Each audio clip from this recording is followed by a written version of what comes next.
مقصد میں کامیابی عطا فرمائے۔ اور میں آخر میں پھر یہی کہتا ہوں دکھے دل کے ساتھ کہ آج اس ٹیکنالوجی کا استعمال بہت عام ہو چکا ہے، لیکن درد یہی ہے کہ صحیح استعمال نہیں ہو رہا ہے، غلط استعمال ہو رہا ہے۔ تنہائیوں میں ہمارے نوجوان کیا کرتے ہیں، فیس بک پر، واٹس ایپ پر، ٹویٹر پر، اور کیا کیا مناظر وہ دیکھتے ہیں۔ اللہ حفاظت فرمائے۔ جناب رسول اللہ صلی اللہ علیہ وسلم نے ایک روایت میں ارشاد فرمایا کہ قیامت کے دن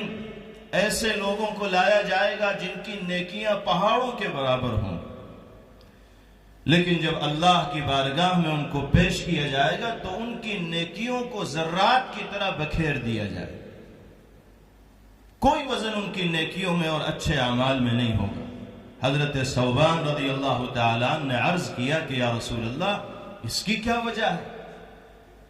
اتنی نیکیاں کرنے والے ہوں گے کہ چٹا لگایا جائے تو پہاڑوں کو پار کر جائے،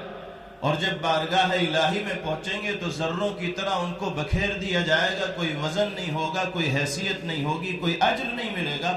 ایسے لوگوں کی نشانی کیا ہوگی، صفات کیا ہوں گی، علامات کیا ہوں گی، آپ بتا دیجئے تاکہ ہم ان لوگوں سے بچ کر رہیں۔ فرمایا کہ وہ ایسے ہی نمازیں پڑھتے ہوں گے جیسے تم پڑھتے ہو، ایسے ہی راتوں میں دیر تک عبادت کرتے ہوں گے جیسے تم کرتے ہو، ایسے ہی ذکر و اذکار بھی کرتے ہوں گے، قرآن کی تلاوت بھی کرتے ہوں گے، لیکن جب وہ تنہائی میں ہوتے ہوں گے تو اللہ کی حدوں کو پار کرنے والے، خوف خدا سے ان کا دل خالی ہوگا، اور جہاں وہ یہ سمجھتے ہوں گے کہ کوئی انسانی نگاہ میرا تعاقب اور پیچھا نہیں کر رہی ہے، وہاں وہ بے غیرتی اور بے شرمی اور بے حیائی کی تمام حدوں کو پار کر جاتے ہوں گے۔ اللہ کے رسول صلی اللہ علیہ وسلم فرماتے ہیں کہ یہ وہ لوگ ہیں کہ جن کی اچھائیوں کا کوئی وزن اللہ کی بارگاہ میں نہیں ہو۔ آج ہم جیسے گنہگاروں کی صورتحال یہی ہے کہ ہم 10 آدمیوں کے بیچ میں اگر ہوتے ہیں تو غلط کام کرتے ہوئے ڈرتے ہیں کہ جھوٹ بولیں گے، گالی دیں گے، گندی چیزوں میں ملوث ہوں گے تو لوگ طعنہ دیں گے کہ میاں ایک اچھے آدمی تم دکھائی دیتے اور پھر جھوٹ بول رہے ہو، شکل و صورت تو تمہاری ایسی لگتی نہیں جیسی زبان تمہاری چل رہی۔ انسانوں کے طعنے سے بچنے کے لیے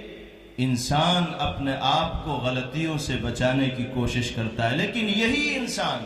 جب بند کمرے کے اندر ہوتا ہے، جہاں اسے یہ محسوس ہوتا ہے کہ کوئی مجھے دیکھنے والا نہیں، وہ ہوتا ہے اور اس کے ہاتھ میں موبائل ہوتا ہے، اس کی نگاہیں موبائل کی اسکرین پر جمی ہوئی ہوتی ہیں، موبائل میں انٹرنیٹ کا وہ استعمال کرتا رہتا ہے، کہاں کہاں وہ جاتا ہے، کن کن گندگیوں پر اس کی نگاہ پڑتی ہے،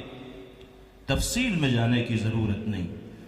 اللہ کے حدود کو وہ پار کرنے والا ہے تنہائیوں میں۔ جناب رسول اللہ صلی اللہ علیہ وسلم نے یہ سخت وعید ایسے لوگوں کے لیے بیان فرمائیے، اگر یہی صورتحال ہماری رہی تو دنیا میں چاہے کچھ کر کے جائیں، ساری نیکیوں کے اوپر اللہ کی بارگاہ میں پانی پھر جائے۔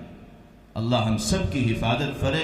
خاص طور پر امت کے نوجوانوں کی حفاظت کرے، نوجوان لڑکوں اور لڑکیوں کی حفاظت کرے جو قوم کا قیمتی سرمایہ ہے، قوم کا